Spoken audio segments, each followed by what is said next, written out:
Bonjour à vous. Vous le savez très bien, si vous êtes intéressé par le développement personnel et spirituel, on ne peut pas attirer quelque chose, atteindre quelque chose en gardant le même système de pensée. C'est Einstein qui le disait déjà à son époque, et c'est important pour nous, non pas de savoir cette chose-là, mais de l'intégrer à l'intérieur de nous. Vous avez peut-être envie d'attirer l'amour à vous, de vivre l'amour. Vous êtes célibataire, veuve, divorcé, et vous sentez que vous êtes toujours dans les mêmes configurations. Ou alors vous êtes dans un couple et ça ne va pas, vous rencontrez tout le temps les mêmes problèmes. Ou alors d'une manière plus générale, vous avez envie de changer les choses, changer de métier, ou alors déménager, quelle que soit votre situation, vous savez que vous allez être confronté à la nécessité d'élargir votre cadre mental, d'élargir vos pensées. Et ça, vous savez aussi que vous ne pouvez pas le faire en restant tout seul avec vous dans vos habitudes. Il n'y a pas de changement sans changement de croyance, sans changement d'habitude, sans joie d'aller explorer quelque chose de nouveau. Vous le savez, mais même Platon, en son temps, le disait il y a plus de 2000 ans, l'être humain est enfermé dans une grotte, la fameuse métaphore de la caverne, dans une caverne, et il regarde le mur. Il voit des images, des reflets. Et à un moment, quelqu'un l'invite à se retourner et lui dit, il y a une porte, tu peux sortir et aller dans le monde. La grotte, la caverne, représente l'esprit mental de l'individu qui souvent est très étroit et piloté par ses croyances, ses interprétations, ses peurs, tout ce qu'il a pu intégrer dans son inconscient au travers de son histoire. Donc l'être humain est enfermé et a mis en place tous des systèmes de sécurité pour être sûr de ne pas souffrir. Parce que l'être humain, vous le savez, je crois qu'aujourd'hui, il y a aller vers le bonheur et éviter de souffrir. Et malheureusement, beaucoup d'êtres humains, que ce soit en amour ou autre chose, sont plutôt poussés par éviter de souffrir plutôt que d'aller vers le bonheur. Donc, on est dans l'évitement de la souffrance et donc on met en place inconsciemment des comportements, des habitudes, des situations matérielles pour être en sécure. Et bien sûr, le jour où on se dit je veux aller vers le bonheur, eh bien ça nous oblige aussi à revoir toutes nos pensées, toutes les nœuds psychologiques et matériels que l'on a fait, à essayer de les défaire un peu pour laisser un peu d'espace, laisser un peu de vie, laisser de la place à l'amour pour venir. Sinon, elle ne peut pas venir à nous si tout est encore fermé et qu'on voudrait que ça arrive sans rien changer chez nous.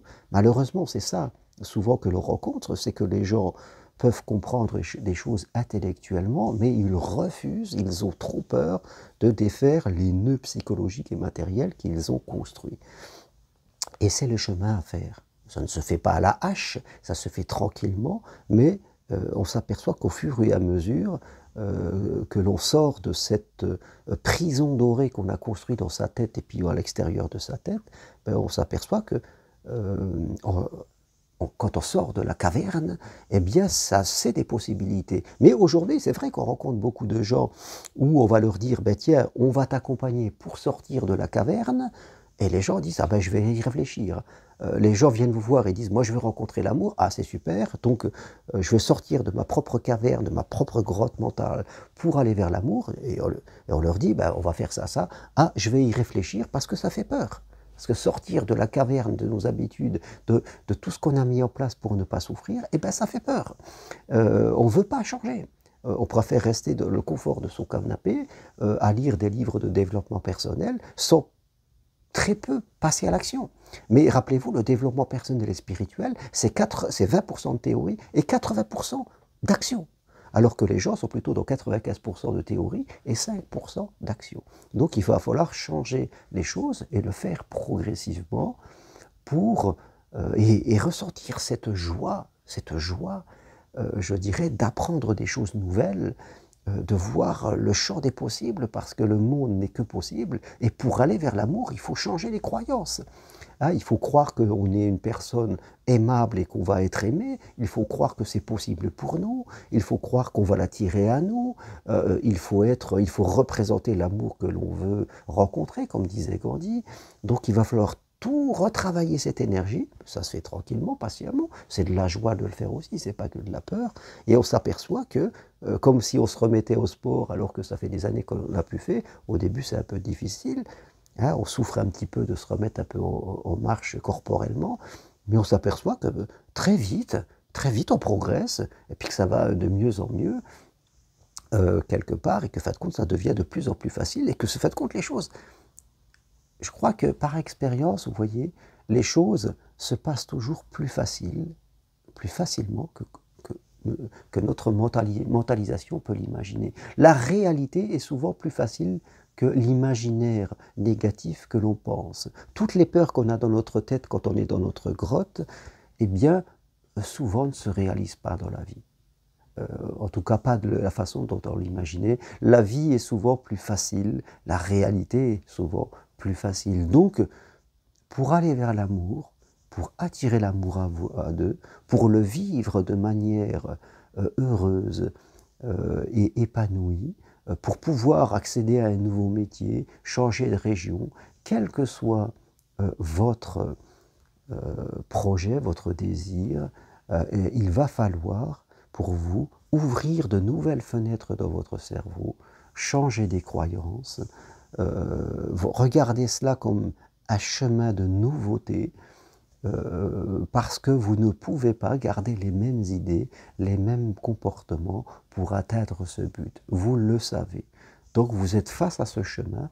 Après, c'est à vous de faire le choix, de passer à l'action, de vous faire accompagner, ou que sais-je, de venir marcher sur Compostelle, de choisir une voie qui vous convienne pour attirer à vous ce que vous voulez. Pour l'instant, vous êtes peut-être dans la caverne, dans la grotte. Ce que vous voulez est à l'extérieur de cette grotte, de cette caverne. Hein, si je reprends la métaphore de Platon, ça vous attend, c'est là. Hein. Il y a plein de gens à l'extérieur de leur grotte qui vivent l'amour, vous le voyez. Mais vous voyez aussi autour de vous plein de gens qui restent enfermés dans leur caverne et qui pensent que ce n'est pas possible pour eux ou que ça ne marche pas. Bon, il y a des gens, il n'y a rien à faire avec eux, ils ne voudront jamais sortir de leur caverne, ils ne veulent pas, ben ça on ne peut rien faire pour eux, mais il y a aussi beaucoup de gens qui osent faire ce chemin et qui en sont récompensés à un moment ou à un autre. Voilà ce que je voulais partager avec vous aujourd'hui. Si vous voulez aller plus loin, prenez une consultation avec moi, c'est possible à distance de chez vous, par Skype, WhatsApp, téléphone, ou venez marcher sur le chemin de Compostelle avec moi pendant 4 ou 5 jours, fin juin, fin juillet, fin septembre. Vous avez toutes les informations sur mon site germainrocari.com ou sur mon site dédié à Compostelle, www.compostelle.com. Vous aurez les sites sur le texte qui accompagne cette vidéo.